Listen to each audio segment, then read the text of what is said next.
about. First off, I wanted to say congratulations to each one of you for coming out tonight on such a miserable, ugly night when it's raining and everything else.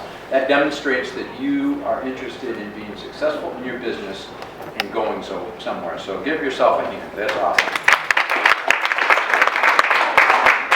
What I want to talk to you about a little bit dovetails beautifully with what Sarah and Matt talked about. I want to talk to you about having and developing a mindset, but a very specific mindset, a business mindset, or a success mindset, or if you will, a millionaire mindset.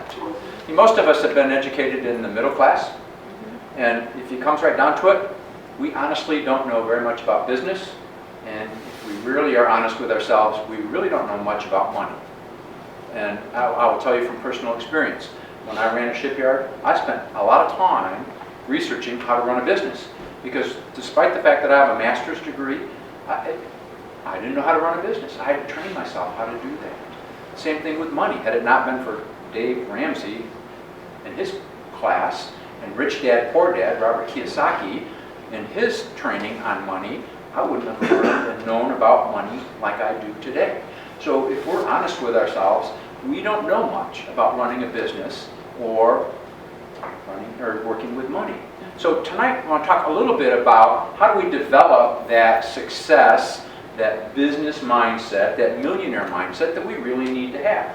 So as ambassadors, we're building our teams. And one of the things that we need to do is we need to tell the folks when they join our team, listen, this isn't a cakewalk. Success takes work. Success is hard. We need to be honest with folks. It does not happen overnight.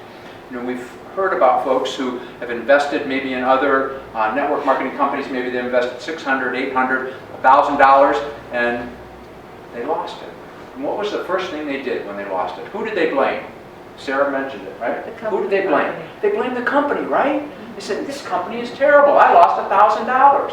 Well, come on. Let's look at business. If you had a brick and mortar business like Robert has in this restaurant, and he loses $1,000, that's a day's work. Let's move on to the next and keep right on going. But in network marketing, we have those folks that sign up, right? 17 minutes later, they're not millionaires, and what do? I can't do this. The business is horrible. I can't do it, right? They don't have the right mindset. Success is hard. It's not magic, and it's not instant. It takes work to get it. Let's just do a little bit of comparison just so we have a foundation to work from. If you were to go out and get a franchise, let's go get an Arby's franchise, for instance. Well, to get an Arby's franchise, you need $37,500 right up front as a franchising fee. Guess what? That's gone. You don't get anything back from that. That goes to the folks that run the franchises to make them happy and rich. In addition to that, you need to have $2.3 million in startup costs. You need to have $500,000 in working capital just set aside to spend whenever you need to. And for all of that, you know how much profit they're going to give you on your product? 4%. 4% on that $1 Coke, 4% on that $3.99 special hamburger, 4%. Let's look at one other one, not quite so expensive. Let's look at Subway. Subway requires you to have a $15,000 startup fee, or franchising fee. Again, gone. You don't see that again. You only need $238,000 to get things started for initial investment, but you do need to have $90,000 of liquid capital available, and you need to have a net worth of around $500,000, and for all of that, they're going to give you 8% royalty. We've talked about this, right? You think that we get more than 8% even as a silver ambassador and a gold ambassador. From the day you start, you make more than 8% on your investment as you go forward in our business. So, you have a brick and mortar business, 50% of new businesses that start up are out of business in 5 years. Out of the 50% that's left, 35% of those are gone in another 5 years. And when it comes right down to it, a great majority of all of those businesses, even those that succeed after 10 years, do not make bundles of money, not like we make in network marketing. So let's take a step away from business and look at sports. The three professional sports, baseball, football, and basketball. Baseball career, typical baseball career of a pro ball player, 5.6 years. You got 5.6 years to make your career's worth of money in baseball. 6 out of 1,000 high school students that play baseball and have aspirations to play in the pros make it. It's worse when you go to football.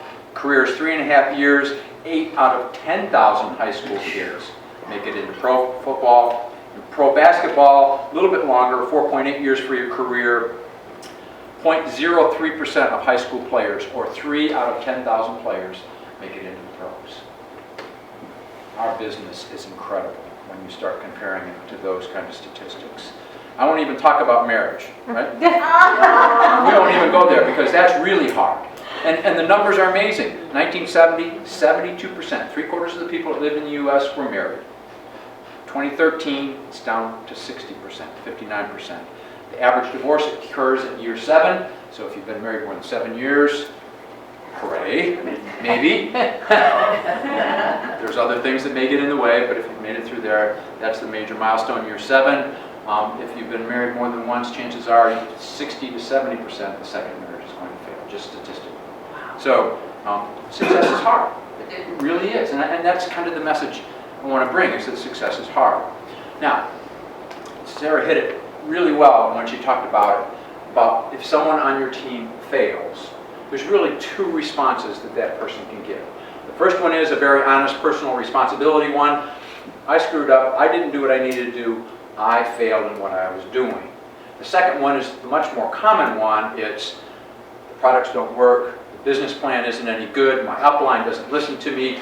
Oh my goodness, they changed the product. What am I going to do? On and on and on with the blame game, right? So it's important for us to be able to work with our folks to tell them to develop that mindset, right? That this is a business. A business takes work to be successful in. Now, network marketing is one of the most, it's one of the easiest businesses to be successful in. I have 10 reasons why businesses fail. Now, I want you to think through, as we go through these 10 reasons, how Plexus specifically, but network marketing in general, how that stacks up against these reasons for failure. I think you're going to be surprised when we go through those. The number one reason, or starting out with number 1, is lack of experience. These are reasons why businesses fail. Well, like I said, commend yourselves. You're here. You're gaining the experience you need to be successful. Number 2, insufficient capital. You don't have $34.95. You don't have enough to buy a welcome package. That shouldn't be a reason, right? Poor location. If you're not selling Plexus or making building a team in one place, move. Go someplace else. It's not like Robert can pick this restaurant up and move it, right? In our business, Starbucks, you can go anywhere to do your business. So location isn't an issue. Poor inventory management. You don't need to worry about that. The company takes care of them. Our website, you do it all online. Over-investment in fixed assets. We have no fixed assets. This is a fixed asset. The kitchen behind you, all the stove, the refrigerator, all of that stuff, that's a fixed asset. In many businesses, they have to spend a huge amount of overhead capital to be able to get those, and that they can't maintain that, and it puts them out of business. Poor credit arrangements. If you have to borrow money, $35 to get in this business, you probably might not want to be here. The other one, and this is a real one in terms of network marketing in my mind, personal use of business funds. Well, it all goes in the same checkbook. I didn't know I was spending my business money. I thought I could do that. You really should have a business checking account, a business savings account, and it should be separate from your personal, so you don't get in trouble doing that. Here's a really good one. You got to think about this one. Unexpected growth. One of the 10 reasons why businesses fail.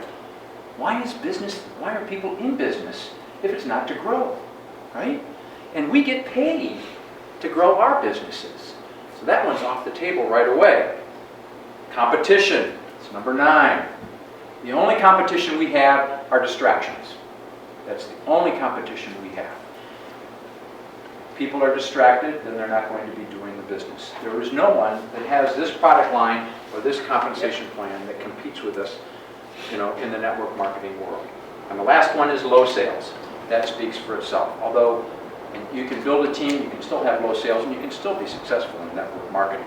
So, what do you think in terms of being part of Plexus or being part of network marketing? Did I miss the boat on any of those in terms of why we shouldn't worry about those? They're all pretty much behind us. So we should be successful in what we do. Yes? Oh, you're just... No, You were looking up, huh? Yeah, I'm looking up. So, we talked about the negative side, let's talk about the positive side. 3 things we want to do with our teams. 3 things we want to do with our teams. You can even put it into a formula for them to be successful. And the first thing is exactly what we're doing tonight. We need to infuse our teams with a business mindset or a success mentality. It's easy to do. Honestly, most people don't know what they don't know. And so, like Sarah, didn't know what she didn't know about leading and about building an organization. So she got books and she started reading about that. When you read a book and you find something that's exciting, post it. Tell your team. Tell someone else about it. Train someone or teach someone exactly what you learn so that you can share that knowledge and your team will grow and build as a result of that. We want to teach excellence to our teams. That's kind of a general principle. The next thing we want to do is get it down to business specifics. And what I think of here when we talk of business specifics is our back office. The things that are unique and specific to Plexus, like Alfred's 18 points, right? The success points that he has, the 18 videos. If you've not watched those, you need to watch those. They're pure gold in terms of how to make your business work. So infuse success into your team, then business specifics, and then you multiply those 2 by consistency. And for those that were here last week, remember what I talked about? The 20-mile march, and how the Norwegian team that marched 20 miles, day after day after day, made it to the South Pole and back successfully. Okay, so the success formula is this, then. Learn success thinking, add the business specifics unique to our business and unique to Plexus, multiply those by consistency over time, and what that equals is a lifestyle that you've always been looking for. Now, one more thing to think about. When you make it to the top, when you are successful in this business, it's a very unique thing. You know, if someone says to you, well, all the people at the top are the ones that make the money. Well, of course. I mean, that's the way the world is put together, right? You look at golf, the amateurs don't make as much as the pros, and in the pros, the guys that are good and are on TV every Sunday are the ones that make more money than the ones that aren't. I mean, it's very simple and straightforward. And it's the same in a corporation. The CEO makes more than the guy who's out there sweeping the floors. You get paid for performance. When you make it to the top in network marketing, you make it there because of your own personal performance. I know when I was running the shipyard, my getting to where I wanted to be in terms of success was not my determination entirely. It was up to someone else who said, you're doing what you want, what I expect you to do, and oh, by the way, this is what I'm going to pay you. In network marketing, it's up to us and our own personal performance. We can do this as a part-time job, we can do it as a full-time job, and the success that we experience is a result of that. When we do make it to the top, oftentimes in the corporate world, it's not what we thought it was going to be. In many cases, it's a death trap. You look at the CEOs and the senior executives that are found in their offices dead because they're overstressed and overworked. Network marketing, you can make what the top is. You can make it the way you want it to be. And I think the other thing that's more significant is that we have incredible positive impact on people's lives as we journey to the top and when we get to the top. And the satisfaction and the joy and the happiness of being on top in a network marketing organization is far more satisfying than it is, at least for me, in the corporate world. So, to wrap it up, success is hard. We need to train our folks. We need to tell them right up front, this is not an overnight business. You need to work at it, and when you do work at it, the rewards are incredible.